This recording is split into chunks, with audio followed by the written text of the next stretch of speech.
Саламатсыздар, урматтуу телекөрүүчүлөр. Кутмандуу кечиңиздер менен Ынтымак телеканалында чарпалек көрсөтүүсү жана анын алып баруучусу мен Расул Абазбеков. Түз эфирде Ош шаардык кеңешине шайлоого аттанган саясий партиялардын ортосундагы дебаттардын 5-күнү. Анда эмесе биз бүгүнкү дебатка катышып аткан партиялар менен таанышып алалы. Жапар Ормонов, кесиби боюнча мугалим, акыркы ээлеген кызматы Ош шаарынын вице-мэри. Кыргызстан социал-демократтар партиясынан шаардык кеңешке талапкер. Шайлоо акыйкат, калыс өтөөрүнө ишенет. Ал эми экинчи коногубуз Искендер Субанкулов, кесиби боюнча программист. Учурда жеке ишкердик менен алектенет. Демократ партиясынан шаардык кеңешке талапкер. Жаңы технологияларды колдонуу менен шаарды өнүктүрөбүз деп билет. Урматтуу коноктор, биздин студиябызга куш келипсиздер. Мен эң алгач эле дебаттардын жалпы жүрүшү эрежелери менен тааныштырып өтөйүн. Эң алгач сиздер 1-1,5 мүнөттүн ичинде өзүңүздөрдүн платформаңыздар, бүгүнкү шаардык кеңешке эмне менен бара жатасыздар, шайлоочуларга эмнени убада бересиздер, ошол жөнүндө айтып бересиздер. Дебаттардын экинчи бөлүгүндө биз тараптан, редакция жана алып баруучу тарабынан даярдалган суроолорго жооп бересиздер. Үчүнчү бөлүгүбүз шаардыктар тарабынан биздин журналисттер жаздырып келген видео суроолор бар. Бирден суроо берилет. Ага жооп беришиңиздер кажет. Анан 4-чү бөлүгүндө сиздер бири-бириңиздерге суроо беришиңиз керек. Бул оппоненттердин бири-бирине берген суроолору. Аягында дагы 1 мүнөттөн убакыт, мониторду карап 1 мүнөттөн убакыт алып калганга аракет жасаңыздар. 1 мүнөттөн убакыт шайлоочуларга эркин кайрылууңуздарга калышы керек. Ошондой эле программанын жүрүшүндө телефон аркылуу келген суроолор болот. Урматтуу телекөрүүчүлөр, сиздерде бүгүн кандидаттарга түз эфир аркылуу суроо берүү мүмкүнчүлүгү бар. Ал үчүн экраныңыздарда турган 562-69 телефону аркылуу суроолоруңуздарды узатсаңыздар болот. Урматтуу талапкерлер, мен сиздерден дагы бир жолу суранамын. Монитордо турган убактыңыздарды карап, сарамжалдуу пайдаланганга аракет жасаңыздар. Дагы бир айта турган нерсе, биздин суроолордун баары сиздердин программаңыздарга, мүмкүн массалык маалымат каражаттарына берген маектериңиздерге негизделип түзүлгөн суроолор. Башкача айтканда, баардыгы ачык ресурстардан алынган суроолор. Анда эмесе биз биринчи бөлүктү баштайбыз. Сүйлөшүлгөндөй эле, Жапар мырза, сиз баштап бересиз. Рахмат, саламатсыздарбы? Ош шаарынын тургундары, урматтуу телекөрүүчүлөр. Бүгүн биздин СДПК партиясындагы өзүбүздүн ушул келечектеги шайлоого карата заманбап Ош бакубат жашоо деген программабыз менен чыгып жатабыз. Бүгүн биздин программанын өзгөчөлүгү өзүңүздөргө баардыгыңызга маалым болгондой, СДПК партиясы бүгүнкү күндө башкаруучу коалицияда болгондуктан, бүгүнкү күндө жалпы республикабызда, анын ичинде Ош шаарында баардык өнүгүүлөргө болуп жаткан иштерге өз салымы бар деп эсептейбиз. Андыктан биз программабызды ушул бүгүнкү болуп жаткан жумуштардын негизинде программаны алып чыгып жатабыз. Биринчи кезекте кыска айтып кететін болсом, социалдык теңдик, бул бүгүнкү күндө социалдык инфраструктураларды өзгөртүүгө Ош шаарында бир топ жумуштар аткарылып жатат. Атап айта турган болсок, балдар бакчасы, мектептер жана ошондой эле бүгүнкү күндөгү Ош шаарыбызда социалдык жактан аз камсыздуу болгон үйлөрдү колдоо, социалдык жактан колдоого муктаж болгон адамдарды колдоо тараптары боюнча бир топ жумуштар аткарылып жатат. Биздин СДПК партиясы бул жумушта мындан ары дагы улантат. Андан кийинки экинчи багыт бул бүгүнкү күндө заманбап тейлөө деп аталат. Демек, шаарыбыздын ар бир жараны бүгүнкү күндө заманбап жашоого татыктуу деп эсептейбиз. Андыктан бүт бардык коммуналдык тейлөөлөр, тактап айтканда, элибиз ар бир жашоочу суу, электр энергиясы, газ менен жана башка багыттар менен бүгүнкү күндө ушул жүрүп жаткан коммуналдык реформалар бардыгы толук мындан ары дагы ишке ашып улантылышы керек. Дагы бир багыт бул таза шаар. Бүгүнкү күндө бардыгыбызга маалым болгондой, Ош шаары бардык тараптан өнүгүп, таза гүлдөгөн шаарга айланды. Жакшы бир система курулду. Мындан ары дагы ушул система улантылып, шаарыбыздын ар бир жаранына жакшынакай шаар түзүлүп берилиши керек. Бул жумуш дагы мындан ары аткарылат, улантылат. Кийинки акыйкат жана калыс башкаруу бүгүнкү күндө Ош шаардык мэриясынан баштап бардык муниципалдык жана мамлекеттик кызматтарында бүгүнкү күндө акыйкат тандоо жолу менен жумушка алынып жатат. Бул багытта дагы келечекте бардык мамлекеттик кызматтарда өз ишин билген, билимдүү, татыктуу адистер келиш керек. Бул багытта дагы иш алып барып жатабыз. Негизгиси бүгүнкү күндө шаарыбызда коопсуздук эң чоң маселе. Ош шаары бүгүнкү күндө көп улуттуу элден түзүлгөндүктөн шаарыбызда коопсуздук же болбосо стабилдүүлүк сакталып турат. Ошондуктан биз көп ийгиликтерди жатабыз. Мындан сырткары ар бир жаранга биз жеке укугуна коргошубуз керек. Мына ушулардын баардыгы келечекте Ош шаарыбыздын жарандарына өз өнүшүнө чоң салым кошот деп биз сендирип кете алабыз. СДПК партиясы. Рахмат чоң, Жапар мырза, убактыңызды дагы бир жолу айтайын, санамжалдуураак пайдаланганга аракет жасаңыз. Искандар мырза, кезек сизде, Демократ партиясы. Ассаламу алейкум, урматтуу шаар тургундары, замандаштарым, коңшуларым. Биз Демократ жаш тажрыйбалуу менеджерлерден жана ишкерлерден түзүлгөн партиябыз. Биз жаңы 2016 жылкы шаардык кеңешке аттанып учурда биздин шаарга болгон программабыз 5 түртүктөн турат. Биринчи тармагы бул коопсуз шаар. Бул шаарда бүт көзөмөл байкоо системаларын коюп, шаардагы бүт светофорлорду автоматизациялоо жана ошол эле учурда шаардагы бир борбордук диспетчерский пункт ачуу. Буну көбүнчө жардамды кийин кошумча суроолорду кошуп айтып кетебиз. Кийинки биздин акылдуу жана ыңгайлуу шаар деген бөлүгүбүз бар. Бунда биз шаарга бир бирдиктүү бир төлөм картасын киргизмекчибиз. Шаардыктар бардыгы бир жерде бир карта менен бүт керектүү болгон каражаттан төлөй турган же бир коммуналдык услугалар төлөй турган бүт шартка түзгөнү. Анан шаардык коомдук транспорту көбөйтүү максатыбыз бар. Шаардык инфраструктураны жаңыртуу жана бүт шаардык көчөлөрүнүн светтерин үнөмдүү жарыктандыруу менен камсыз кылуу. Кийинки бөлүгүбүз бул Фергана өрөөнүндө атайын бир чоң логистикалык борбор куруу. Анын алкагында шаарыбызга именно 10 миллионду тейлей турган, жылына 10 миллионду тейлей турган бир жаңы аэропорт инвестиция алып келүү жана Кытай-Кыргыз темир жолунун именно иштеп кетишине көмөктөшүү. Плюс өзгөчө анан үй аймагына берип коет, өндүрүштүк айымдарды түзүү. Анан сырткары биз кийинкиналарыбыздан бири бул натыйжалуу шаар. Бул шаарда биз бүт шаардык мэрия менен, бюджет менен мамлекеттик кызматкерлерди коомдук ачык тартипте шайлоо. Андан сырткары натыйжалуу каржылоо, андан сырткары ачык бюджет. Биздин шаарыбыздын бюджетин бар дайыма шаардыктар катышыш керек, бардыгы кубатышып, өзүнүн пикирлерин айтыш керек. Андан сырткары эң негизи болгон мамлекеттик жеке кызматташтыкты өнүктүрүү.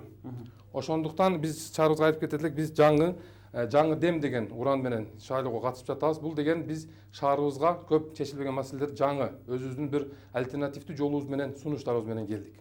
Рахмат. Рахмат чоң. Мынакей, сиздердин платформалар менен таанышып алдык. Албетте платформа программалар боюнча суроолорубуз бар мүмкүн.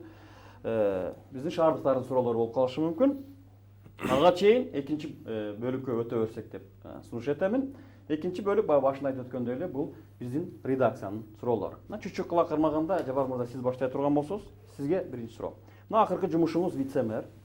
Ошондой эле өзүңүз да жакшы айттыңыз, бүгүн социал-демократтар партиясы бүгүнкү коалициянын башында туруп, шаардын бийлигинде турат деп айттыңыздар. Анан сиздердин программаңыздардан, сиздерди жөнүндө жарыялардан мындай деген нерсени окуп калдым да. Сиздердин партиянын демилгеси менен кичи жана орто бизнести колдоо үчүн Ош кепилдик фонду деген бир гарантийный фонд Ош деген коомдук уюм түзгөн экен февраль 2013 жылы. Анан кийин анын негизги максаты шаардык ишкерлер кредиттерди алганда кепилдиктер менен камсыздалуу деген экенсиздер. Анан мунун алкагында 3,5 миллион, 5 миллион акча бөлүнүптүр. Анан айтыпсыздар 3 миллион 233 миң сом кредиттер катары алынды жеке ишкерлер менен деп. Суроо мындай. Айтып бере аласызбы бүгүнкү күнгө конкреттүү кайсы ишкерлер алды, кайсы долбоорлорго силер кепилдик бердиңер? Анткени бизде билесиз, коомдо тоталдык ишенбөөчүлүк бар да. Анан кандай адамдарга кетти, жең ичинен тааныш билиш болуп кетпедиби деген суроолор сонун бергим келип атат да. Мен убакытта туурап айтылайын, бул боюнча бүгүнкү күндө дагы Ош шаарынын бюджетинен 8 миллион сом акча каражаты бөлүнгөн. Өткөн жылы ушул мен азыр так фамилиясы эсимде жок болуп атат. Бир жеке ишкерге шаардагы мен билгенден ушул мөмө жемишти кайра иштетүү боюнча ушул багытта 400 миңге чейин гана берилет ал акча. Бул берилди. Сиз айткандай жогоруда 3,5 миллион сом акча каражаты берилгенди айтып атпайсызбы? Бул негизи бир дагы тааныш билишке эч кандай берилбейт. Көзөмөл механизми кандай? Көзөмөл механизми атайын комиссия түзүлгөн. Ал комиссияда коомдук уюмдардан, түрдүү тармактардан адамдар киргизилген. Бүгүнкү күндө биздин ишкерлер дагы өсүп өнүгүп, шаардын бюджетин мындан ары да көтөрсүн, жумушчу орундар түзүлсүн деп тиешелүү адамдар гана кирип комиссияга ачык айкындык менен берилип жатат. Бул жөнүндө маалыматты кайсырын алсак болот? Бул боюнча Ош шаардык мэриясынын алдында экономикалык атайын бөлүм бар, Талант Каймов деген жетектеген. Ушул бөлүмгө барып, мына бүгүнкү мүмкүнчүлүктөрдөн пайдаланып келген шарттар барды кайсы болот. Сайтка чыгарсаңыздар болот? Бул сайтта да бар маалыматтар. Рахмат чоң. Кийинки суроом сизге, Искендер мырза. Мына сиздердин Facebook'тагы интернет баракчаңызга да кирди, мындай продвинутый партия деп ошол жактан карап көрөйүн дедим. Анан ошол жерде Назгүл Тумакова деген же Тумакова деген бир постко туш болдум да. Цитата кылып айтып берейин. Дагы деле баягындай аябай асмандагы айдалып берем деген одалар дагы деле баягы бир эч нерсеге негизделбеген пландар, мисалы деп жазыпты да ал жерде, мынакей республиканын керек болсо региондун деңгээлиндеги убадаларды берип атасыңар, алардын ишке ашышына ишеним барбы, жокпу деп айтат да. Мен дагы ушул суроого кошумча айтып атам.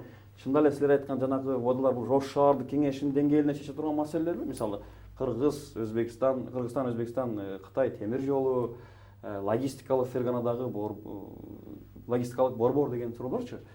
Кандай бар? Кандайдыр бир нерсеге негизделген суроолор? Бардык биздин сунуштарыбыз негизделген. Не дегенде биздин партиянын мүчөлөрүнө чет элде окуп, өзүнүн тажрыйбасын Кыргызстанда иштетем деген жигиттер. Анан көп учурларда азыр сиз айткан сунуштарды биздин көп мүчөлөрүбүз сырткы башка мамлекеттерди көрүп, алардын тажрыйбасын өзүп көрүп, көзү жетез деген мен деп коет, уже деңгээлге жеткенде биз ошону өзүбүз шаарыбызга сунуштап жатабыз. Эмне дегенде негизи көп биздин айтып аткан проекттерибиздин шартыны түзүп берсек гана алар болот. Өзүңүздөр билесиздер, биздин мамлекетибизде туруктуулук жок. Жөнөкөй эле экономикада эмес, долларда эмес, рубльда эмес, жөнөкөй эле политикабызда, ошо саясатыбызда туруктуулук жок. Ошон көбүнчө инвесторлор кайсы учурда келет? Биздин саясатыбыз туруктуу болсо, бүт мыйзамдар бардыгына тең караса, бүт болот. Кечирип коесуз. Ошолорду жасай турган Ош шаардык кеңешиби? Коопсуздукту камсыз кыла турган, инвесторго кепилдик бере турган, анан ошолорду жасай албай туруп эле анан ушунун деңгээлинде биз ушуларды жасайбыз дегендин айткандын өзү канчалык деңгээлде туура деп суроо коюп атам да. Эми айтканыбыз, биз партиябыз шайлоодон кийин деле иш алып барат. Биздин партиябыз жөнөкөй эле мындай шайлоо коюп алыш деле максат эмес. Кийин эле ушул көп биздин ошо катышуучулар ушул Ош шаарынын тургундары. Алар ушул өзүнүн чет элде көргөнүн ушул өзүм шаарыма кылып берейин. Өзүбүзгө эле жасай эле ушу шаарыбызга, элибизге, жерибизге кыламыз деген максатта жасап жатышат. Жөнөкөй эле мисал айтсак, ошо эле биз сунуштап аткан 10 миллиондук аэропорт. Мисалы билесиздер, ар бир аэропорт жылына, мисалы күнүнө ар бир рейске $15 акча алынат. Ошол $15 биринден десе $15 миллион болот. Бул деген биздин аэропорт жакшы деп коет, бүт дүйнөлүк стандартка жооп берсе, бул чоң хаб болуп бериш мүмкүнчүлүгү бар.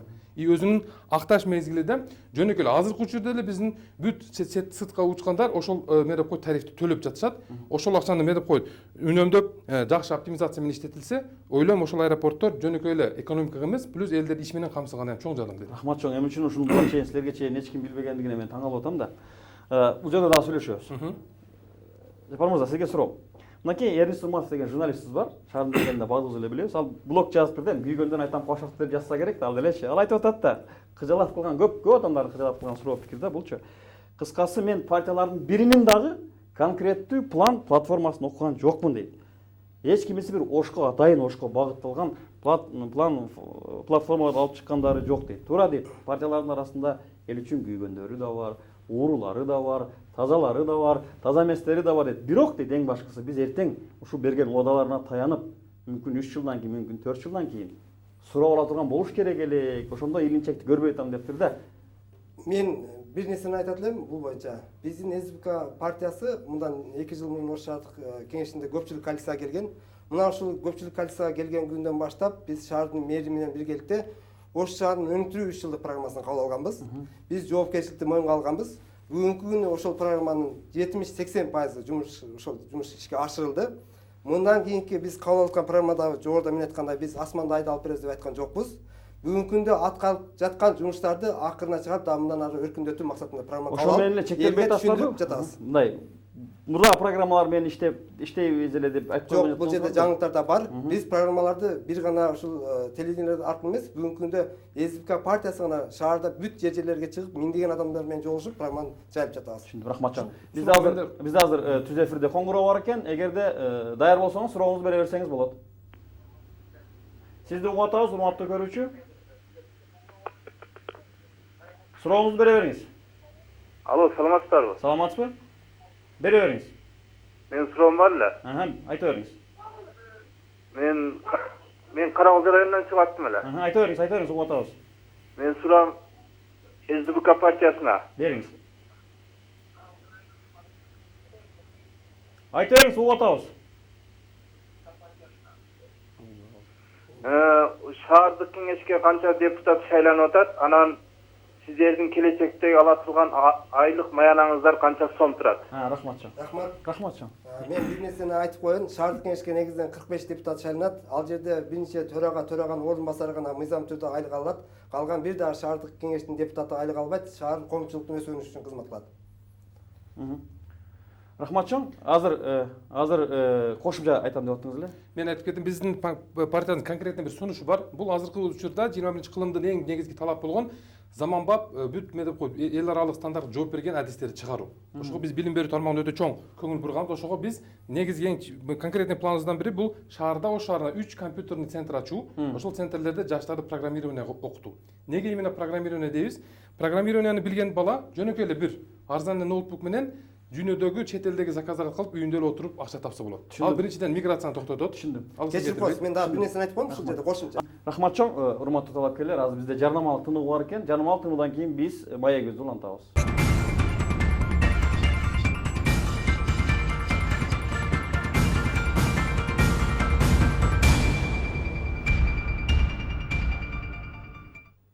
Урматтуу телекөрүүчүлөр, эсиңиздерге сала кетсем, чарпалекте дебаттар. Бүгүн бизде конокто Демократ саясий партиясынын депутатка талапкер Искандер Субанкулов, ошондой эле Кыргызстан социал-демократтар партиясынын депутатка талапкер Ормонов Жапар мырза. Мынакей биз рекламага кетердин алдында мындай деген суроодон келип токтоп калдык. Шаардагы кызмат көрсөтүүлөр жөнүндө да. Демократ партиясына суроом келди. Мынакей сиз айтып атасыңар, рекламаңарда көрдүм. 123 деген бирдиктүү кызматты сунуш этип атасыңар. Идея сонун экен, мага деле жакты негизги. Бирок бул жөнүндө МЧСтин 112 деген кызматы бар да. Эмне үчүн аны жактырбай атасыңар? Же ал несовершенный? Мен бүгүн ушул боюнча кызыгып, биздин министрликке чалып, кандай кызматтарды көрсөтөт десем, дээрлик сиздердикиндей эле кызматтарды көрсөтөт экен да. Дагы бир учуру бар, айтыла турган. Биздин ошол эле служба анча деле убагында иштебейт. Анан экинчи маселе, биздин сунуш кылып аткан кызматта ал адам турган жайын көрсөтүп берет. Бул деген өзгөчөлүгү бул адамдын локациясын көрсөтүп берет. Адам кайсы жерде жабыркады, ол телефон айтып бере калышы мүмкүн, же өзү билбей турган жерде болуп калышы мүмкүн, же түнү болуп калышы мүмкүн. Биздин система мисалы Бишкекте ошондой технологиялар такси кызматтары аны уже колдонуп жатат. Түшүндүм, рахмат чоң. Азыр бизде түз эфирде коңгуроо бар экен. Сурооңузду бере берсеңиз болот. Угуп атабыз сизди. Сизди угуп атабыз, сурооңузду бере бериңиз. Алло.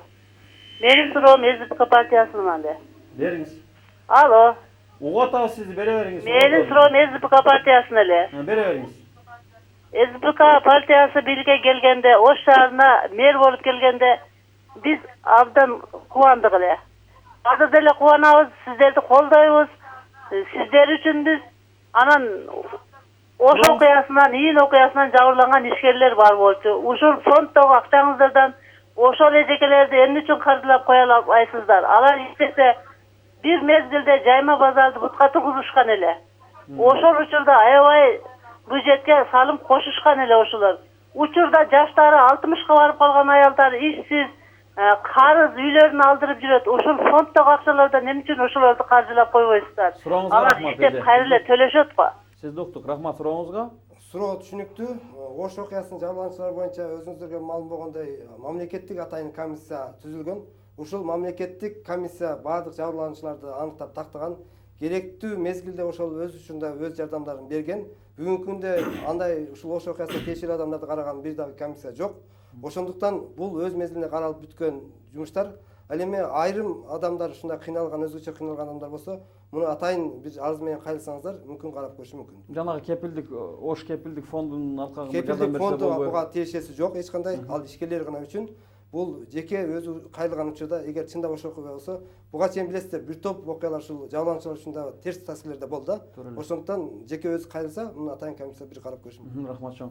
Бизде дагы телефон коңгуроосу бар экен. Сизди угуп атабыз, сурооңузду бере берсеңиз болот. Угуп атабыз сизди, сурооңузду бере бериңиз. Хорошо. Алло. Алло. Айтып бериңиз, угуп атабыз. Саламатсыңарбы? Саламатсызбы? Мен суроом СДПКга бар эле. Бериңиз. Сиздер кандай, эмне жумуш менен эмне кылып бересиңер биз үчүн? Ошол эмеге барсаңар, гор кеңешке шайланып калсаңар, кандай эмеңер менен кетип атасыңар? Ошол тактап берсеңер.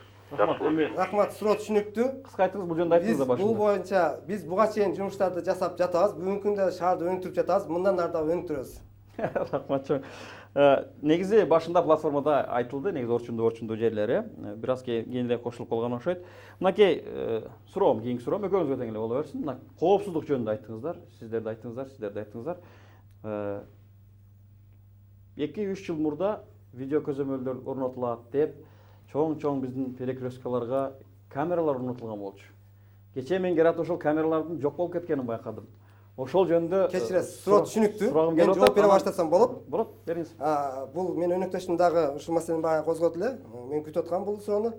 Биринчиден жок болгон жок. Ал камералар баардыгы турат. Бүгүнкү күндө сиздер сунуштап жаткан программа Ош шаарында 30% жакын ишке ашты. Тактап айтканда бул Касымбек көчөсүндө, Мониев көчөсүндө, Абдыкадыров көчөсүндө камералар баардыгы биригип, бирдиктүү түйүндагы жумушка даяр. Бүгүнкү күндө дагы бир аз жумуштар аткарчу жумуштар уланып жатат.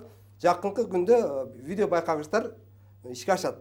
Сөзсүз түрдө. Андан кийин бул мектепте менен Кыргызстан көчөсүнүн кесишинде турат. Ал ошол жерде туруп, арка өзгө чейин 1 километрге чейин алганга мүмкүнчүлүгү бар. Аябай жакшы. Акыркы заманбапта качан уланат? Бул жакын күндөрдө дагы бир көчө уланат. Бул акча каражаты өзүңүздөр билесиздер, бүгүнкү күндө бөлүнүп атат. Андан сырткары коопсуздук шаар боюнча жарыктандыруу болуп эсептелет. Эң негизгиси. Бүгүнкү күндө биздин СДПК партиясынын түздөн-түз тиешеси менен Ош шаардык бюджетинен 58 миллион сом акча каражат бөлүндү. Жакынкы күндө Ош шаары өтө жарык шаарга айланат деп мен ишендирип кетем сизди. Рахмат чоң. Бизде дагы коңгуроо бар. Сурооңузду бере берсеңиз болот. Сурооңузду бере бериңиз, угуп атабыз. Алло, сизди угуп атабыз. Урматтуу көрүүчү, сизди угуп атабыз. Сурооңуз болсо бериңиз. Угулбай калды окшойт. Тилекке каршы угулбай калды. Мынакей коопсуздук шаар боюнча, видео көзөмөл боюнча силердин программаңар жөнүндө Жапар мырза бул жөнүндө учай айтып кетти да.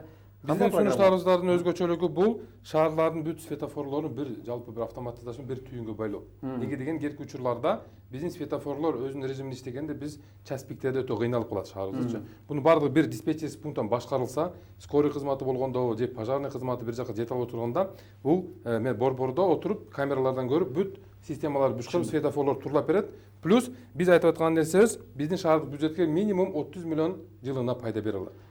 Жөнөкөй миллион үлгү бул инвестиция кылыш керек, тем более бул республикалык деңгээлде эмес, бул муниципалдык шаардын деңгээлинде жасалыш керек, бул шаардын мына кылыш керек. Жөнөкөй үлгү Алматы шаарында биздин бир мүчөбүз компаниясы менен установка кылган. 4 жарым тажрыйбабыз бар. Кечирип коесуздар. Түзөфирде сурообуз бар экен, күтүп калбасын. Түзөфирде суроону бере берсеңиз болот, сизди угуп атабыз. Алло, саламатсыздарбы? Менин суроом СДПК партиясынан. Бериңиз.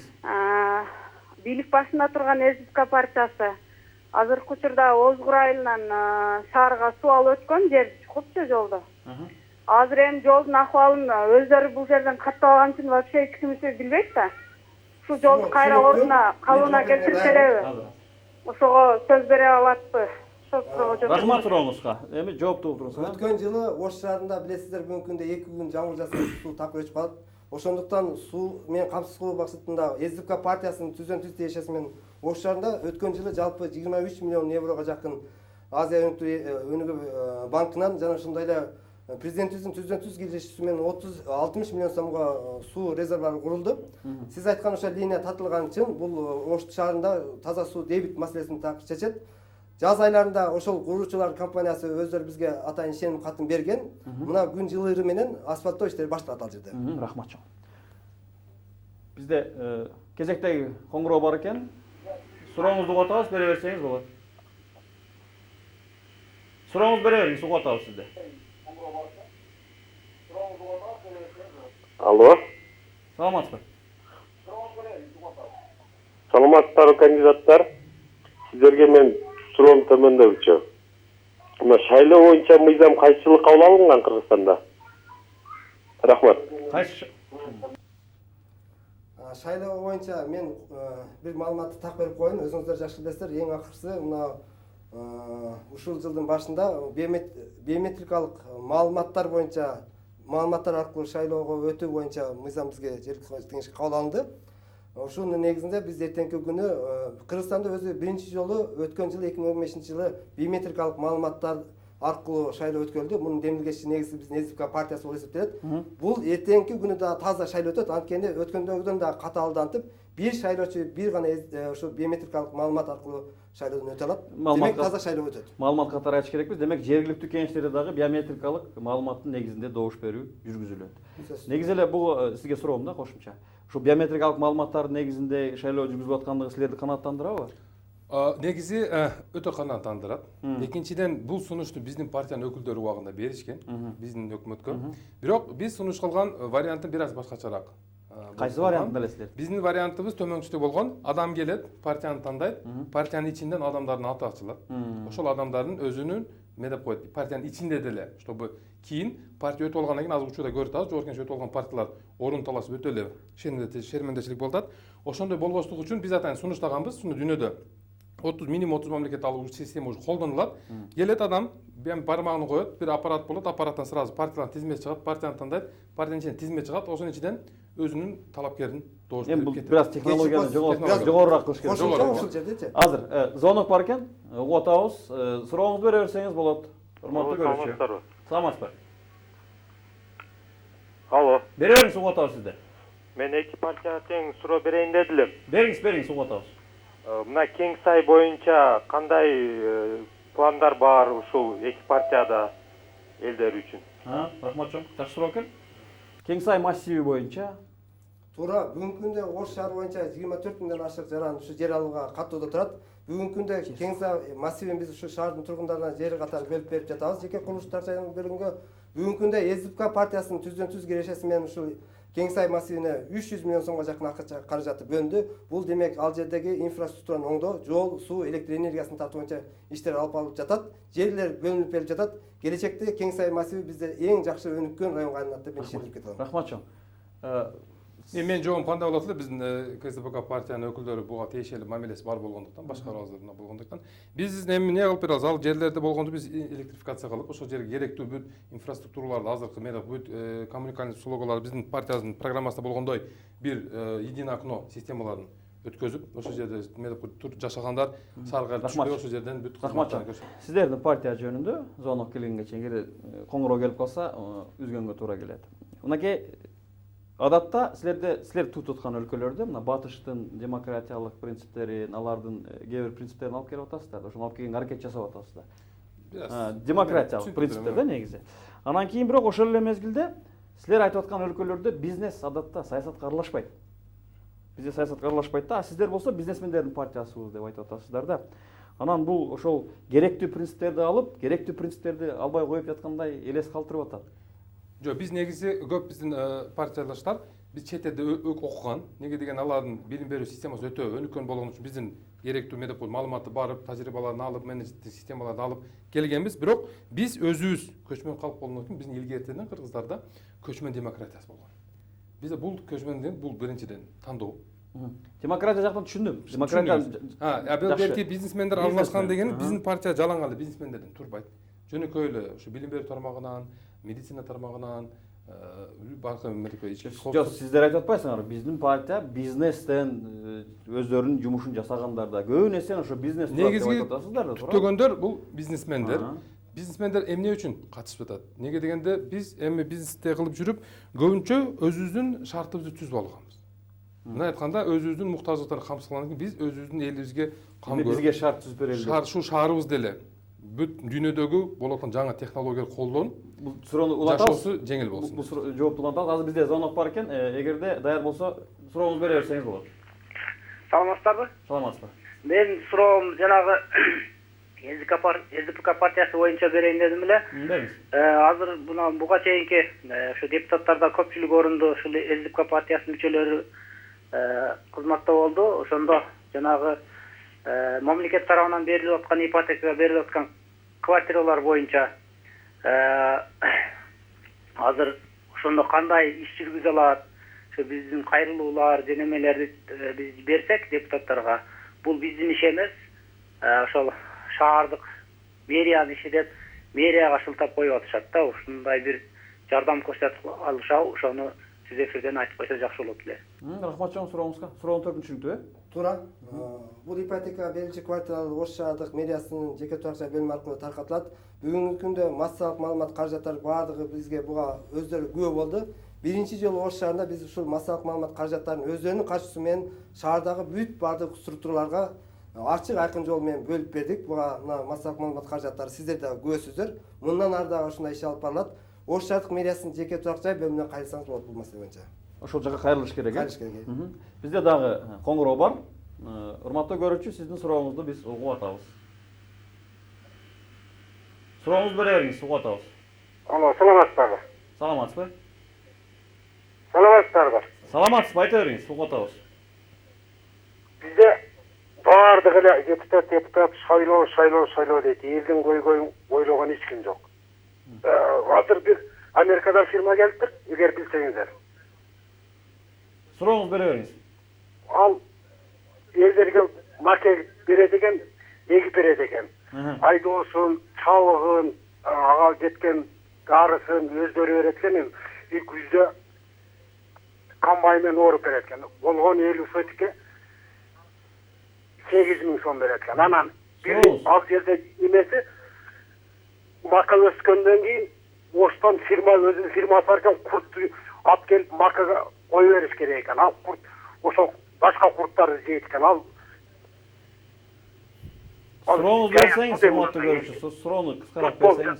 Кийин өзүнүн дарысын чыгарат дагы акча иштешет. Ошого кандай дейсиңер? Түшүнүктүү суроого жооп бересиздерби же бул бир аз түшүнүктүү? Эми жөн айтып кетсек, ал кандай иш компания мен да укпаган экен, бирок ал мыйзам чегин иштеп жатса, яна биздин өз жергиликтүү дыйкандарга, агрода иштеген дыйкандарга пайда алып келсе, ал иштеп көрсүн. Ар биринин өзүнүн эрки, туура келбесе же бизге бир зыян. Эми муну шаардын деңгээлинде көзөмөлгө алыш керек. Сөзсүз түрдө бул айрыкча биздин Чапалак аймактык кеңешине тиешелүү маселе болсо керек. Сөзсүз түрдө көзөмөлгө алыш керек, көзөмөлгө алып тиешелүү жолго жардам бериш керек. Бизде коңгуроо бар. Сурооңузду бере берсеңиз болот. Кыскараак бериңиздер, сураныч сиздерден, эфир азыраак. Алло. Саламатсызбы? Сурооңузду бере бериңиз. Саламатсыздарбы? Мен СДПК партиясыга бериңиз. ийгилик СДПК партиясы жакшы иштер кылыпты. Рахмат чоң. Жапар Туратовичке лично. Рахмат чоң, сизге биз сизди уктук. Жапар Туратович сизге салам айтып атышат. Рахмат чоң. Эгерде суроо эфирде жок болсо мен уланта берейин. СДПК партиясы суроо бергим келип атат. Бүгүн милицияларга үй берип атышыптыр да. Анан эми ушуну шайлоонун алдында бериш керек беле же КСДПК реклама катары берип атасыздарбы? Кандай? Бул мен мурда жакшы билесиз, буга чейин мен вице-мэр болуп иштеп келгенмин. Бул токтом үй бериш боюнча будан 4 ай мурун чыккан токтом болчу. Баардык иштер ушул иш кагаздар баягы мамлекеттик деңгээлде жүргүзүлүп, токтом чыкканга ушунча убакыт кетип калды. Милицияда иштегендер бирибиздин агабыз, бирибиздин инибиз, бирибиздин бир тууганыбыз. Эмне үчүн аларга берсек болот? Бүгүн жөн эле дал келүүчүлүк болду. Рахмат чоң, дал келүүчүлүк. Так, бизде коңгуроо бар. Сурооңузду бере берсеңиз болот. Биз сизди угуп атабыз. Сурооңузду бере бериңиз. Алло. Айтыңыз. Алло. Жапарбек Ормошевич, ушу сизге биз жер боюнча кайрылып барганбыз. Жер боюнча кайрылып барганбыз. Ошондо жерди без очередь берем деген элең. Мына эми ошол 1 жыл 2 жыл өтүп баратат. Без очередь да жок, даже бара берип путубуз калкан да болду. Айланайын баламчыга кантип жооп берет элең. Чоңалайдан болгон энем кызым Айтолкун ошого аябай барганмын. Эжеке, мен айтып коеюн. Бүгүнкү күндө дагы бир жолу айтам, 24 000 адам кезекте турат. Бир дагы адамга мыйзамды бузуп биз кезектүүлүк менен бузуп берген жокпуз. Элдин алдында, журттун алдында жүзү жарык 1 квадрат метр жерде саткан жокпуз. Мындан ары дагы мыйзамды бузуп бергенге жол бербейбиз СДПК партиясы. Рахмат чоң. Коңгуроо барбы? Суроо сизге. Эми бизнесмендердин партиясын көргөнбүз да бизчи. Ошо бизнесмендердин айырмаңар канча? Бүгүнкү күндө ал бизнесмендердин убадасына турбаган эл көрүп атат да, ошондон айырмаңар кандай деп сурагым келип атат. Эми биздин бизнесмендердин айырмабыз, биздин бизнесмендер өзүн өзү бизнесмен кылгандар. Бул деген ошол эле 90 жылдары реструктуризация дооруна бизнесмен болгондор эмес. Биздин көп жаштарыбыз сырттан ошо окуп келип тажрыйбаны Кыргызстанда иштеп, өзүнүн киндигин өздөрү кескендер. Айырмабыз биз азыркы көп көйгөйлөрдү чечүүнүн жаңы жолдорун билебиз, жеңилдетүү жолдорун билебиз. И плюс биз азыр көп учурда уже убакыты келип, биздин жаңы муундун убакыты келип биз бириккенбиз. Рахмат чоң. Бизде коңгуроо бар экен эфирде. Сурооңузду бере берсеңиз болот. Алло. Айтыңыз, угуп атабыз. Ипотечный кредит боюнча ошо мен угалым дедим, үзүлүп калды. 15%ке түшүрүп берсе болотму, ошо СДПК партиясынан суранабыз да, биз баардык мугалимдер шаарды. Жооп берип коеюн, түшүнүктүү. Бүгүнкү күндө негизи мамлекеттик саясат менен өзүңүздөр жакшы билесиздер, ипотекалык кредит боюнча чоң жумуштар СДПК партиясынын келүүсү менен жүрүп атат. Бул боюнча Ош шаардык мэрияда бүгүнкү каттоо бар. 15 жылга чейин бүгүнкү күндө ошол ипотекалык кредит менен үй менен камсыз боюнча иш жумуш жүрүп жатат. Ош шаардык мэриясынын жеке турак-жай бөлүмүнө келип кайрылсаңыздар болот. Рахматчон. Деги эле 15% менен 15 жылга бергенге биздин чама чаркыбыз барбы? Бүгүнкү күндөгү бюджет, ошо социалдык мындай турак жайларга турак жайга. Эми негизи жылдык инфляцияны эсептеген убакытта 15%ке бул 15 жылга бул өтө эле көп болуп кетет. Жөнүгө эсепке алганыбызда 10 жылда үйдүн 2 эсе баасы төлөнөт. Андан көрө ошол мурда союз малында социалдык үйлөр деп, мисалы өзү иштеген жерде өзүнүн үйүнү берип, ошого жараша өзү иштеп, ошол ишкананы ошонун эсебинен кылса, неге деген азыр жөнөкөй эле 15% деп биринчи төлөмү деле көп жарандарга кыйынчылык келтирет. Мен сурамым келди да, ошончо акчаны кайдан табабыз биз? Кечирип коесуз. Бул акча, бар акча бүгүнкү күндө бул биздин Кыргыз мамлекетинде биринчи жолу ушул жашоо турак-жай маселеси чечилип жатат. Буга биз сүйүнүшүбүз керек. Бул Россиялык гранттар бар. Демократтардын партиясы да айтып атат да, биз ушундай кылабыз деп. Ошону сурап келди, акчаны кайдан алып келесиңер деп. Эми негизи акчаны биз өзүбүздүн инвесторлорубуз бар. Инвесторлор биздин мүчөлөрүбүз, строительный компаниялар өзүбүздө бар. Ошого келишеби? Ошолор келишет. Ошого келишеби? Бишкекте да иштешет. Ошко деле келишкен. Ошто деле иштешет. Азыр Жапарбектен суранат элем, биз дегенде СДПК партиясынын түздөн-түз тиешеси бар. Себеби жакшы билесиз. СДПК партиясы көпчүлүк коалициянын башында турду. Баардык жоопкерчиликти мойнубузга алдык. Эгер аткарылбаган иштер болсо, биз жооп бергенге даярбыз. Кандай дооматыңыз бар ошону айтыңыз? Мен дооматым жок, мен просто Жапарбек айтып кетет элем. Биз дегенде сиз СДПК партиянын бюджетине салбагансыз. Бул шаардык бюджет, бул биздин ишкерлердин төлөгөн салымы. Ошону сиз тураныч айтканыңызда биз салдык деп СДПКны айтпаңыз, шаардык мэрия салды деп айтсаңыз тураныч. СДПК партиясынын түздөн-түз келишеси бар. Бир жолу айтам, көпчүлүк коалициянын башында биз турдук. Бүт бардык жоопкерчиликти биз алдык. Рахмат. Убактыңыздарды сарамжал пайдаланыңыздар. Бизде коңгуроо бар. Сурооңузду бере берсеңиз болот, сизди угуп атабыз. Алло. Саламатсызбы, айта бериңиз. Алло. Айта бериңиз, угуп атабыз сизди. Алло. Сизди угуп атабыз. Саламатсыздарбы? Саламатсыз. Мен мына СДПК партиясынын талапкерине суроом бар эле. Бериңиз. Азыр сиз айтып кеттиңиз, 300 миллион сомду тиги Кенсайга партиянын эсебинен таптык деп. Ал кайсы булактардан партиянын кайсы булагынан келди? Баягы бир анекдот бар, ошондой болуп жүрбөгүлү? Рахматчан. Суроо түшүнүктүү. Рахматчан, анекдотту партия деп айткан жокмун. СДПК партиясынын түздөн-түз кирежеси менен Ош шаарынын тургундары үчүн маанилүү болгон ушул жогоруда айтылган кеңсай маселени акча каражат бөлүүгө биздин тиешебиз бар деп айттым. Бул президент тарабынан алып келинген Россиялык гранттын эсебинен деп айтсак туура болот. Ошол жерде эле туура токтоп кетиш керек. Россиялык грант көбүнчө бул бизнес үчүн берилген келишим боюнча, бирок ошону эмнегедир ипотечный строительствого ошондойлорго бөлүнүп жатат. Неге дегенде аны убагында ошол эле процент алынган ишкерлер кайта төлөнүш керек болот. Ошол бир аз туура эмес болуп атат менин оюмча. Россиянын кредити бул бизди өнүктүргөнү, бизнесмендерге как фонд развития, Кыргыз-Российский фонд развития берилген, алар ишкерлер үчүн берилиш керек эле. Эмнегедир ал ошол ипотечный строительствого ошол айткан кеңсалар бөлүнүп. Бул бир аз туура эмес деп. Түшүндүм. Рахматчон. Антешеси жок, ипотека кайчы. Ал ипотека өзүнчө бир фондко катышат деп ошону айтып бердим. Түшүндүм. Так, мынакей сиздердин программаңызда дагы жерде Фергана өрөөнүндө чоң эл аралык университетти ачабыз деп айтып атасыңар да. Бүгүнкү күндө биздин Ошто университеттер жетишсизби? Анын ачуунун кандай кажети бар? Ал ачса кандай перспективасы бар? Кажети өтө чоң. Эмне үчүн? Неге деген биздин университеттерде биринчиден дүйнөлүк көп талаптарга жооп берген адистер сабак бербейт. Экинчиден биздин университеттер дүйнөлүк тажрыйбаны ээ болуп, жаңы мультимедиа технологияларды колдонбойт. Плюс биздин университеттер дүйнөлүк талапка жооп берген англис тилинде сабак берилбейт. Азыр улантабыз, кечирип коесуздар. Бизде коңгуроо бар экен. Сурооңузду бере берсеңиз болот, сизди угуп атабыз. Алло, саламатсыздарбы? Айта бериңиз, салам. Мен саламатсыздарбы? Угуп атабыз, бере бериңиз сурооңузду. Мен СДПК партиясына суроо бергим келет. Ушул азыр сиздер баардыгыңыздар баардык эле партиялар эмес. Ушул СДПК партиясы жана башка партиядагы оппоненттерге суроо бергим келет. Сиздер бийик трибунада туруп алып айтып атасыздар. биз пара бербей атабыз, 500 сом, 1000 сомдон таркатпай атабыз деп. Ушул сөздөрүңөр менен сиздер элдердин баарын чочутуп атпайсыздарбы? Уже шайлоого барбай туруп эле, депутат болбой туруп эле, биз акча бербей атабыз, биз пара бербей атабыз дегениңиздерди элдин баары угуп, акча алып аткандарды, кайсы партия берип атканын көрүп атышат. Анан ушул сөздү айтуу менен биргелешиптер. Рахматжан, суроо түшүнүктүү болду окшойт. Мындай кичине эме кылып айтып атышат да, берип атасыңар дегендей. Туура мына өзүңүздөргө маалым болгондой 20 жылдан ашык Кыргызстан биз караңгыда жол таппай жүргөндө жүрдүк. Мына биометрикалык маалыматтар аркылуу биринчи жолу ушундай акыйкат шайлоого барып жатабыз. Урматтуу шайлоочулар, мен дагы сиздерге кайтат элем. Биз балабызды эшитип барып алып, келечегин үчүн кандайдыр бир акчаларга сатпастан, тескерисинче күчтүү шаарды өнүктүп өстүрө турган, атайын өзүнүн программасы менен чыгып жаткан партияларды колдооңуздар демекчимин. Акча бергендерге жол бербеш керек. Жол бербеш керек. Университет боюнча. Университет жетишсиз деп айтасыздарбы? Жок, жетиштүү. Бирок биздин көп адистер азыркы замандын талабына негедир өздөрү же университет толук жооп бербейт, неге ал жерде адистер жок. Керектүү деңгээлде. Адистер сырттан келип сиздердин университетке. Адистер ошол эле өзүбүздүн Кыргызстанда сыртта окуп келген жаштарыбыз көп. Алар өзүнүн башка жактарда иштешет. Бирок илим билүү тармагына чакырсак көбүсү келет. Жөнөкөй эле мисал Бишкекте Элдар Борбор Азиядагы Америка университети бар. Биз Ошко именно ушул жөнөкөй атыны Элдар Аралык университет, эркин университет деп коелу деп атабыз. Анда сабактар кыргыз жана англис тилинде жүрөт. Рахматжан. Бизде түз эфирде коңгуроо бар. Сурообузду угуп атабыз, бере берсеңиз болот. Алло.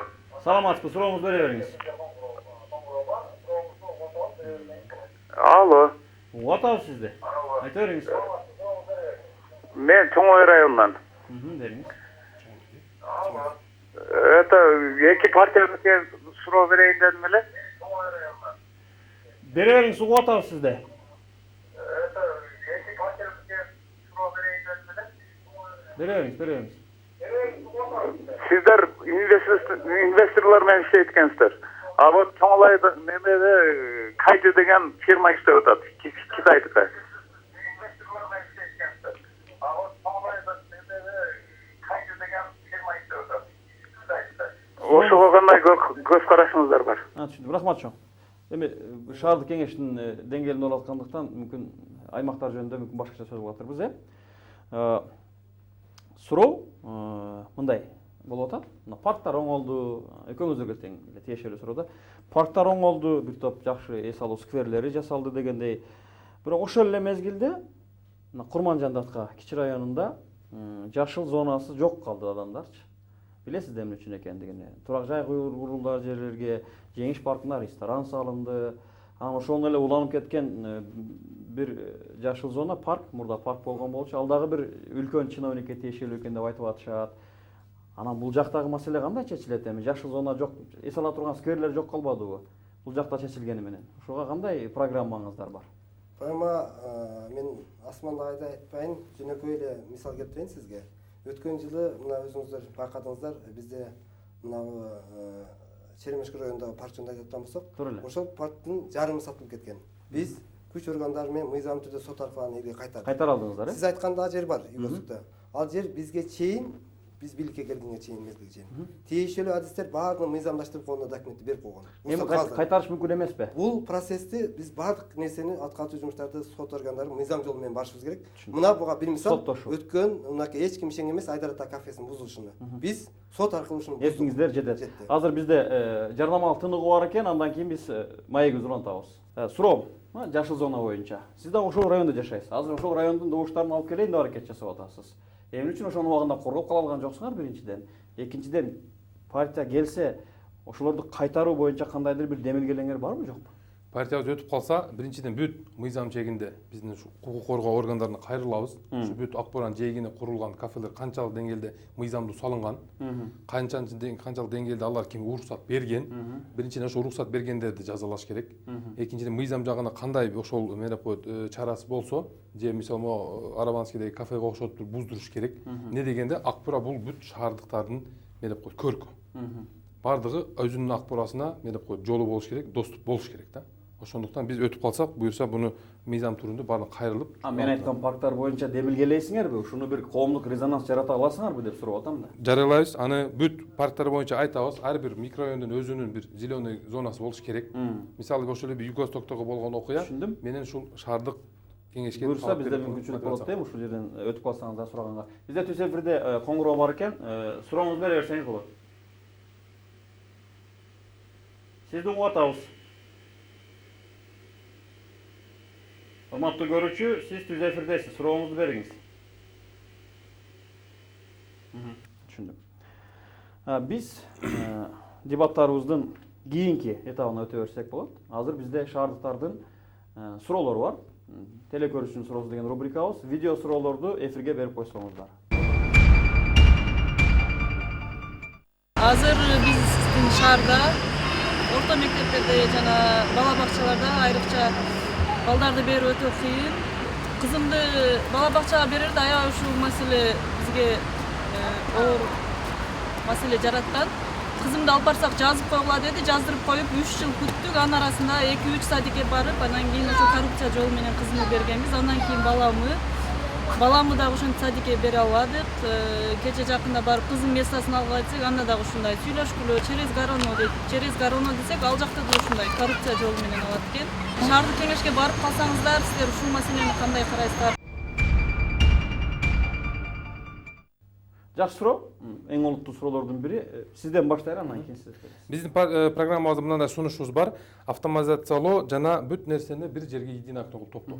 Бул учурда көп, мисалы жөнөкөй мисал алсак, Нью-Йорктун мэриясында бир 80 алган адам иштейт. Айта 28 миллион адам жашайт. Бардык автоматизациялоо болгондон кийин адамдар бир эле жерге келип, бир эле жерде бүт муктаждыктарын бүтүрөт. Бул эмнеге алып келет? Көп бизде муну бири-бирин кайталаган мекемелер көп, бири-бирин кайталаган отделдер көп. Ошолордун сокращениясына алып келет. Плюс ал жер көп убакта иштетилбей, туура эмес иштетилген жерлерди бошотушуна алып келет. Ал жерлерде биз ошол эски мурдакы деле өзүнүн садикке же мектептерге орун бошото алабыз. Мүмкүнчүлүгү болот. Не дегенде мен Юго-Востоктун чоң проблема бул өзүм деле садик проблемасы. Негизи мен өзүм деле 2 уулум бар. Алардын проблемасы дегенде. Коррупция менен кантип күрөшөбүз деген суроону берди да. Коррупциянын ошон үчүн биз сунушубуз буну автоматизациялоо кылыш керек. Сайттарда ата-энелер өзүнүн кезегинде бардык очередке туруп, бүт ошол кезек боюнча бардыгы ачык, айкын көрүнүш. Азыр деле айтып атышат, электрондоштуруп койдук депчи. Бүгүнкү күндө бул кезектүүлүк толук электрондук кезектүүлүккө өткөн. Бирок эгер балдар бакчасы курулбаса, ал кезекте турган боюнча мектепке барабы. Бүгүнкү күндө ошондуктан биринчиден мамлекеттик балдар бакчасын курууну көбөйтүш керек. Экинчиден жеке менчик балдар бакчасын ачууга толук мүмкүнчүлүк түзбөш керек. Ош шаарында өткөн жылы ушул багытта 20 альтернатива алып. Демек, көбөйгөн сайын кезектүүлүк өзүнөн жоголот. Коррупцияга каршы болуш үчүн. Түшүндүм. Рахмат чоң. Бизде коңгуроо бар экен, эфирге чыгарып койсоңуз болот. Сурооңузду бере бериңиз, сизди угуп атабыз. Алло. Сурооңузду бере бериңиз, угуп атабыз. Алло. Саламатсыздар. Саламатсыздар. Мен суроом Жапар Тураповичке. Айтыңыз.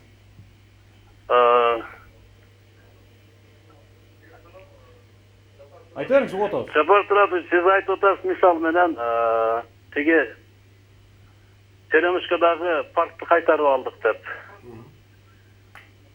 Угуп атабыз. Ал паркты 12-жылы тиги көп мөөнөткө ижарага кетип калганынан биз 12-жылы кайтарып алынган да Ош шаарына. Эч качан силер аны кайтарып алган эмессиздер, мындай кичине окшотуп сүйлөсөңөр да. Сиз келсеңиз качан болсо мен кагаздарды көрсөтүүгө даярмын. Могул жерде кагаздар сот. Соттун чечими менен быйылкы жылы 4 ошол жерге жеке менчикке берген, кечеси 3 экен. 3 жер Ош шаардык прокуратурасынын киришиси менен ошо менен кошо ажатканадагы өткөн жылы 2015-жылдын акыркы мезгилинде кайтарып алынды. Рахмат чоң. Азыр бизде кийинки видео сурообуз бар, ошого кезек беребиз. Шаарда жаштарды иш менен камсыз кылуу, аларга ипотекалык үйлөр берүү планыңарда барбы же планыңар кеңешке баргыңча элеби? Биз башында айтып кеткенде суроо түшүнүктүү, рахмат сурооңуздарга. Башында айтып кеткенде биз негизги багыт ушу билим берүү тармагына кылтабыз. Ошо неге дегенде азыркы учурда биздин ош жаштар дүйнө талабына жооп берип, биз ошол айткан именно программисттик борборлорду ачып, биздин ошол жаштарын программист кылып, ар бир үйдөн бирден программист чыгарат деген максатыбыз бар. Ал неге алып келет? ар бир бала үйүнөн чыкпай эле, алыска барбай эле, ата энесинин алдында, үйүндө эле ушу бир компьютеринде отуруп. Демек, IT технология ошол жактагы адистерди даярдаганга толук мүмкүнчүлүк берет. 30 30 миңден 150 миңге чейин пайда тапса болот. Кыска жообуңуз болсун. Албетте, биздин программада бул толук берилген. Бүгүнкү күндө мен кошумча айтып коеюн, ипотека боюнча бул СДПК партиясынын түздөн-түз жана кыйыр кириши менен бул ишке ашып жаткан жумуш Программа. бүгүнкү күндө. Рахматчон. Сөз кылып боюнча. Рахматчон, бизде коңгуроо бар экен. Сиздин сурооңузду угуп атабыз, бере берсеңиз болот. Алло. Угуп атабыз сизди же. Буякта суроо неме болуп атат го? Сүйлөп атат го? Алло. Да угуп атабыз сизди же. Неме мына мен Жапар Ормоновго суроом бар эле. Бере бериңизчи. Неме мына Жапар Ормоновго суроом бар эле. Мына бизде мен мына Жапалактан чалып атам.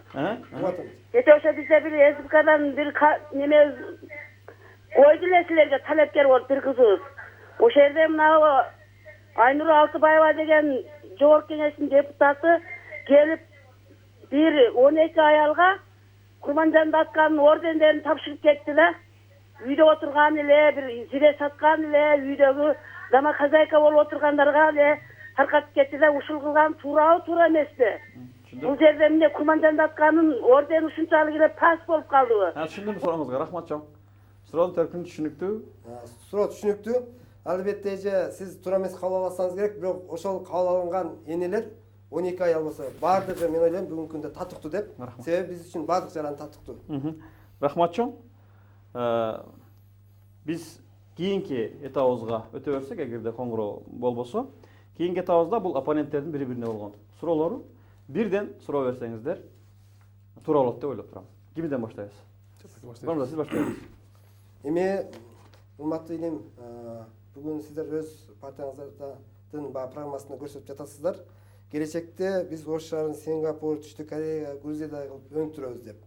Ушул өнүктүрүүгө канча жылда жете аласыздар? 5 жылдабы, 10 жылдабы, же мүмкүн 25 жылдабы? Ушуга кыскача. Рахмат сурооңузга. Оптимизация кылып, бүт шарттар түзүлсө, бул мисалы өтө тез убакта боло турган нерсе. Эмнеге деген бул мыйзамдар кабылданыш керек. Бүт Кыргызстан эми бир биз медип коет, реэкспортный мамлекетпиз. Өзүбүздүн мына медип ископаемыйбыз бар, бирок алар өтө эле бизге мындай медип болбогондуктан биз именно ушул өзүбүздүн адистерибиз менен, мамлекеттик мыйзамдарыбыз менен, инвесторду коргоочу медип шарттарыбыз менен тартышыбыз керек. Бул мыйзамдар кабыл алып, ошол мыйзамдар жакшы иштеп берсе, инвесторлор дүйнөгө биз жөнүбүздө жар салса, ошо Кыргызстанда деле бүт инвесторлор корголот экен, акчалар корголот экен, мыйзамдар туура келет деп ошондой медип коет жарыя болсо, биздин шартыбыз бүт түзүлсө, ойлойбуз биз ушул бир 5-6 жылдын ичинде Кыргызстан эми Сингапурдун деңгээлине ал 30-40 жылда чыккан, бирок мини Борбордук Азиядагы бир Сингапурга окшогон бир шаар болуп, бир капиталдын борбору болгонго биз толук мүмкүнчүлүгүбүз бар. Рахматчон. 5 жылда дегендей пландар айтып атасыздар да. Сурооңузга рахмат, жообуңузга рахмат. Эми сурооңузду бере берсеңиз болот, оппонент. Жапар мырза, менин мындай суроом бар эле. Сиз өз билесиз, быйылкы биздин бюджет, шаардын бюджети 1 миллиарддын тегереги. Ошол кийинки жылга ушу силер айткан программаңардын сунуштарыңар боюнча шаардын бюджетин кантип чоңойтурса болот. Ошол силер айткан программаларга жылдан жылга биз медип коет чыгышчылар көбөйүп болот. Ошону кантип биздин угушубуз боюнча шаардын бюджетин 3 эсе көбөйтүрсө болот экен. Ошону кантсеңиздер болот. Кандай механизмдери бар? Неге аны кылбай жүрдүңүздөр? Бюджетти караш керек. Биз кылбай жүрдүңөр деген бул туура эмес. Шаарда мынча көп сумманы айтып туруп көйтөт деген ал менче популисттик болуп калат. Биздин алдын ала эсептер боюнча кийинки жылдарга бир 200 миллион сомдун тегерегинде шаардык өзүнүн бюджети кошулат. Мындан сырткары биз 2-3 нерсени эске алышыбыз керек. Шаардык бюджет, республикалык бюджет жана ошондой эле сиз айткан инвестицияны айтып атабыз. Сиздер келечекте инвестиция жөнүндө айтып атсаңыздар, биздин СДПК партиясынын түздөн-түз киришеси идеялары менен өткөн жылы Ош шаарына 5,2 миллиард сом инвестиция тартылды. Биз ушуларды эске алышыбыз керек. Рахматчон. Кантип келген жер, бул инвестициялар ишкерлер алып келет. Ишкерлердин кылган кызматын биздин оппонент партиябыз өзүнө кабыл албаш керек. Рахматчон.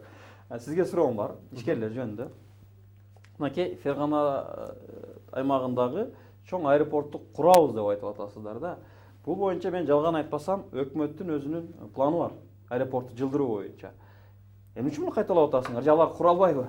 Өкмөт былтырбы Япониянын инвесторлор келгенде биздин мамлекеттин шарты, анан көп талаптан жооп бербегендиктен алар биздин мамлекетке төлө чоң инвестиция бербей кетишкен.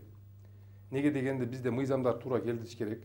Экинчиден ал инвестор келиш үчүн ал жакта даяр жер болуш керек. Ошого талапка жооп берген адистер болуш керек. Ооба. Ал өтө чоң мен деп коет потенциалды талап кылат. Ал потенциал үчүн биздин, мен сырттагы инвесторлор айткан жокмун. Биздин ички ишкерлер, ички инвесторлорубуз өзүнүн мамлекетине акчасын салам деген ишеничи болуш керек. Ал ишеничке жетиш үчүн өзүнү колдогон, өзүнү түшүнгөн, ошол эле чөйрөдөн чыккан депутаттар болсо, алар ошону мен деп коет, ал ошол эле камырдан жасалгандыгы үчүн алар ошого бүт инвесторлордун кызыкчылыгын коргой турган мыйзамдар түзүп, шарттар түзүп бериш керек. Демек, бизнес бүгүнкү күндө саясатка келип, өздөрүнүн инвестициясын коргоп, анан кийин иш жүргүзгөнгө аракет жасап атат. Андай кылбасак болбой калды. Түшүндүм, рахмат чоң сизге. Жапар мырза, сизге акыркы суроом. Мынакей баардык нерселерди айтып атабыз, айрыкча мыйзамсыз, мыйзамдуу курулуштар жөнүндө. Бирок бир нерсеге маани берип атышса керек көбүнчө. Ошон үчүн ушул нерселер болуп атса керек деп ойлоп атам да, шаардын генералдык планын кабыл алабыз дегенибизге мына мен өзүм түшүндүм. Көптөн бери бул көрдүм. 10 жылдан бери көтөрүлгөн маселе, 13 миллион сом акча каражатын жумшашкан, бирок эч кандай иш болгон эмес. Биздин СБК партиясынын мүчөлөрүнүн именно ошон үчүн биздин демилгебиз менен ген план кабыл алынып, шаардык кеңештин депутаттарынын макулдугун алып, бүгүнкү күндө өкмөттө бекитилип алынып турат. Генералдык план шаардык кеңеште бекитилди, макулдук алынып, өкмөттө бекитилет. Бүгүнкү күндө өкмөттүн кароосунда бекитилип алынып турат. Генералдык план демек быйылкы жылы бекитилип турат деген. 25-жылга чейин. Рахмат чоң, рахмат чоң.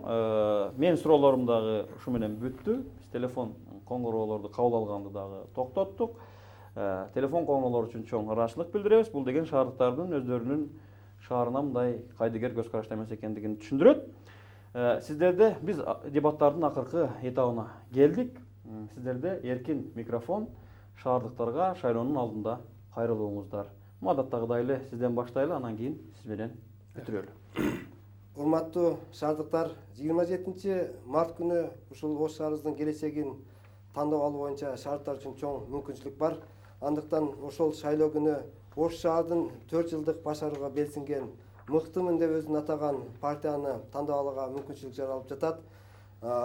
Демек, бул шайлоодо ким добушту алам десе, шаардыктардын добушун алуу үчүн шаардыктардын ишенимине кирүү керек. Бүгүнкү күндө СДПК партиясы өзү аткарып жаткан жумушу менен, бүгүнкү күндө жүргүзүп жаткан социалдык, экономикалык тармактагы реформалар менен, өзүнүн күчтүү командасы менен жана ошондой эле өзүнүн курамындагы билимдүү жаштары менен келечекте Ош шаарына, Ош шаарыбыз элибиз бүгүнкү күнгө муктаждыктарын аткарууга толук ишенимин аткарат деген биз ишеничти айта алабыз.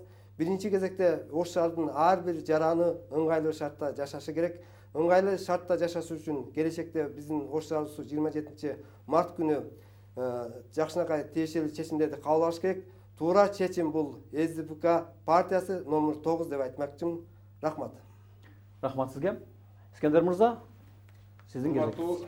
Ош шаар тургундары, шайлоочулар деп айткым келбейт. Эмне дегенде биздин көйгөйүбүз силерге болгон, өзүбүздүн жердештерибизге, коңшуларыбызга болгон мамилебиз бир эле шайлоо учурунда болбош керек. Биз силер менен жердешим дейм, коңшу дейм, эмне деген мен деле ушул шаарда өскөнмүн. Ушул жардын суун ичип, ушул жардын чаңын ичип, мен да чоңойгонмун. Өзүм ушул Юго-Восток микрорайонунда чоңойгом. Силерден сураныч, урматтуу жердештер, урматтуу шаардыктар, өзүбүздүн келечегибизди бир кандай бир күндүк, же бир сааттык, же бир кандай бир кыска бир нафистин азгырыгына алданбайлы. Бардыгыбыз өзүбүздүн келечегибизди, айрыкча биз бөбөктөрүбүздү, жаштарыбыз келечегин ойлойлу. Эртең келаткан шайлоодо сураныч, бардыгыңыздар бир курсактын камы менен эмес, жүрөктүн кыйгырыгы менен ошол өзүңөрдүн келечекти карап, ушул келечекте ушул биздин шаарыбыз деле, жаштарыбыз деле өзүнө пайдалуу болуп, мекенге кызмат кылган, пайда алып келген бир жаштардан болсун деген үмүт менен биз Демократик партия силерди бизге добуш бергенине чакырып кетет элек. Рахмат. Чоң рахмат, урматтуу талапкерлер, урматтуу коноктор, биздин студиябызга келип, суроолорубузга жооп бергендигиңиздер үчүн мен ыраазычылык билдиремин. 27-синде экөөңүздөргө тең ийгилик каалаймын, ийгилик болсун, жеңишке жетиңиздер.